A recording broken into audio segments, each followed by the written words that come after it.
जय हिंद साथियों, आप सभी का एक बार फिर से आपके परिवार में स्वागत है। मैं प्रसून आज आप लोगों का एक बार फिर से स्वागत करूंगा और आपके लिए आज बहुत ही प्यारा सा लेक्चर है जिसको आप लोग अच्छे से समझेंगे तो आशा है कि आपको यहाँ से कहीं ना कहीं एग्जाम में क्वेश्चन देखने को मिलेंगे। ठीक है जी, तो आज की बात करते हैं। तो आज हम लोग किसके बारे में पढ़ने वाले हैं? समस्थानिक के बारे में। ठीक है जी, तो आप लोगों को पता है अब ये समस्थानिक में वो नहीं पढ़ाऊंगा जो आपने अपनी क्लासेज में पढ़ लिया है। इसके बारे में मैं आपको नहीं बताऊंगा। इसके एप्लीकेशन की बात करते हैं, इसके यूजेज की बात करते हैं, जो कि आपके एग्जाम में पूछा जाता है, उसके बारे में बताऊंगा। तो क्या कहा जाता है, आप लोगों को पता होगा कि एक ही तत्व के परमाणु, आप लोगों ने पढ़ा होगा, एक ही तत्व के परमाणु जिनकी परमाणु संख्या क्या हो, समान हो। जिनकी क्या हो भाई साहब, परमाणु संख्या आपकी क्या हो, समान हो। इसको आप लोग थोड़ा सा समझिएगा। जिसकी परमाणु संख्या क्या हो, आपकी समान हो, सेम लिख देता हूं। एवं आपकी द्रव्यमान संख्या की बात करें, किसकी बात करते हैं? द्रव्यमान संख्या क्या हो, आपके अलग अलग हो। द्रव्यमान संख्या क्या हो, अलग हो, तो उसको हम लोग क्या बोलते हैं? समस्थानिक कहते हैं। जैसे आप लोगों की बात मैं बताऊं, इसको थोड़ा सा समझिए। जैसे आपने पढ़ा होगा किसके बारे में? हाइड्रोजन के बारे में। किसके बारे में भाई साहब? हाइड्रोजन के बारे में पढ़ा होगा। और हाइड्रोजन की बात करते हैं तो सबसे हल्की मतलब सबसे हल्का तत्व के तौर पे देखा जाता है। आप सभी लोगों को ये भी पता है, सबसे हल्का तत्व के तौर पे देखा जाता है। इसको क्या कहा जाता है? आवारा भी कहा जाता है। क्या कहा जाता है? आवारा तत्व भी कहा जाता है। और हाइड्रोजन की बात करते हैं मेरे प्यारे साथियों, तो इसके आपके 3 समस्थानिक देखने को मिलते हैं। कितने भाई साहब? 3 समस्थानिक आपको देखने को मिलते हैं, याद रखिएगा। इसमें क्या है भाई साहब, अगर बात करें तो पहले की बात करें तो 1H1 की बात करते हैं। दूसरे की बात करें तो क्या हो जाएगा भाई साहब? 1H2 की बात करते हैं। यहाँ पे बात करें तो आपके 1H3 की बात करते हैं। इन सबका नाम भी आप लोग जान लीजिए। इसको क्या कहा जाता है? इसको कहा जाता है प्रोटियम कहा जाता है। क्या कहा जाता है भाई साहब? प्रोटियम कहा जाता है। इसकी बात करें तो इसको क्या कहा जाता है? ड्यूटेरियम कहा जाता है। क्या कहा जाता है? ड्यूटेरियम। और इसकी बात करें तो आपके क्या कहा जाता है? इसको हम लोग ट्राइटियम के नाम से जानते हैं। और ट्राइटियम जो होता है ये आपका क्या होता है? रेडियो समस्थानिक होता है। क्या होता है?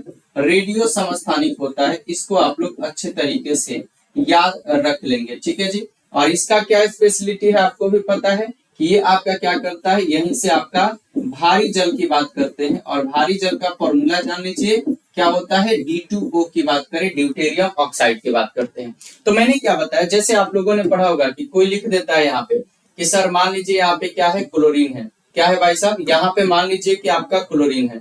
यहाँ पे क्या लिख दिया? 17 लिख दिया। यहाँ पे क्या लिख दिया? 35। यहाँ पे क्लोरीन है। यहाँ पे क्या लिख दिया? 17। यहाँ पे क्या लिख दिया? 37। तो ये आपके क्या हो गए? क्लोरीन के समस्थानिक हो गए। ये आपके क्या हो गए? तो आपके क्लोरीन के समस्थानिक हो गए। लेकिन सर जी एग्जामिनर हमसे क्वेश्चन ये सब नहीं पूछेगा क्योंकि वो चालाक है। ये क्या वो क्या पूछेगा? इसका उपयोग आपसे जानने की कोशिश करेगा। इसका उपयोग क्या क्या होता है, कहाँ कहाँ होता है, ये किस में फायदेमंद होता है, किसके लिए उपयोग किया जाता है। तो इसी की बात करें तो मैंने आपके लिए 2-3 चार्ट बनाए हैं। इसको आप लोग थोड़ा सा एक बार देखने की कोशिश कीजिए। आपके सामने एक चार्ट दिख रहा होगा। मैंने बोला कि देखिएगा, ये रेडियो समस्थानिक एवं इनके उपयोग की बात करते हैं। जैसे मेरे प्यारे साथियों कार्बन की बात करें तो C14 की बात करते हैं। तो इसका प्रयोग कहाँ पे किया जाता है? तो जीवों के अवशेषों का काल निर्धारण करने के लिए। अगर किसी भी जीव की बात करते हैं, उसके अवशेषों के काल का निर्धारण करना है तो आपके कार्बन समस्थानिक की बात करें C14 का प्रयोग किया जाता है। इसको याद रखिएगा। जैसे आयोडीन की बात करें तो I131 की बात करते हैं।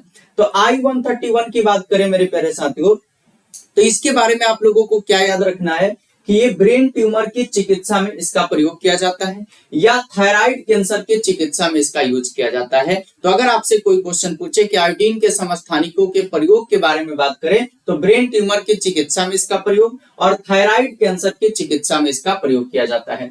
I125 की बात करते हैं तो ये किस में प्रयोग किया जाता है? तो आंखों के कैंसर के चिकित्सा में। ठीक है जी। अगर मान लीजिए कि आपके आंख में कैंसर हो गया और उसके मेरे प्यारे साथियों चिकित्सा की बात करें, उसके आपके इलाज की बात करें तो उसमें आपका आयोडीन का समस्थानिक I125 का प्रयोग किया जाता है।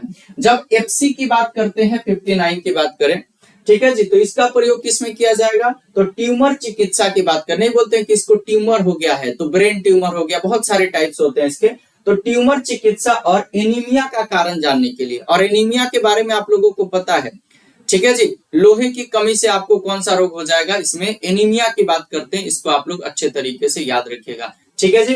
तो इसको आप लोग अच्छे तरीके से नोट कर लेंगे। सोडियम 24 की बात करते हैं, तो सोडियम 24 क्या है, रक्त परिसंचरण तंत्र में उत्पन्न दोषों को खोजने में, रक्त परिसंचरण तंत्र में आपका कोई दोष उत्पन्न हो गया, उसको खोजना है, तो आपके सोडियम के समस्थानिक सोडियम 24 Na24 का प्रयोग किया जाएगा।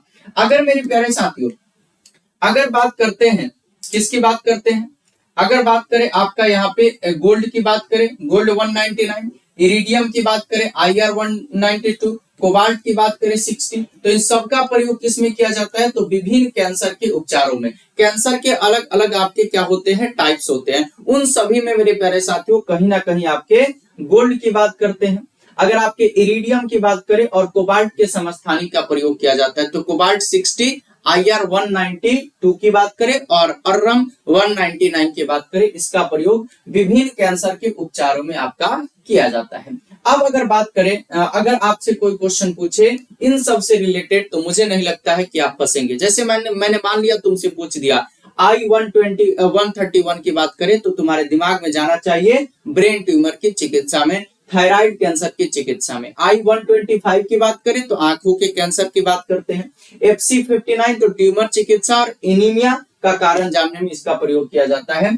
और Na24 की बात करते हैं तो आपकी बात करें रक्त परिसंचरण तंत्र में उत्पन्न दोषों को जानने के लिए। और कोबाल्ट की बात करें, इरिडियम की बात करें और साथ ही साथ आपके ऑरम की बात करें, तो इसके समस्थानिकों का प्रयोग आपके विभिन्न प्रकार के कैंसर के चिकित्सा में किया जाता है। इसको आप लोग अच्छे तरीके से याद रख लेंगे। चलेगा बाबूजी, अगला पॉइंट क्या है आपके सामने, और देखिए, जैसे मान लीजिए कि फास्फोरस का समस्थानिक है P32, P32 का प्रयोग कोई पूछ दे कहां पे किया जाता है, तो ल्यूकेमिया या रक्त कैंसर के इलाज में आपका P32 का प्रयोग किया जाता है। यूरेनियम यू की बात करते हैं मेरे प्यारे साथियों, तो यूरेनियम 238 की बात करें, इसका प्रयोग कहां पे किया जाता है, तो चट्टानों की आयु का निर्धारण, चट्टानों की आयु का निर्धारण करने में इसको आप लोग अच्छे तरीके से याद रखिएगा।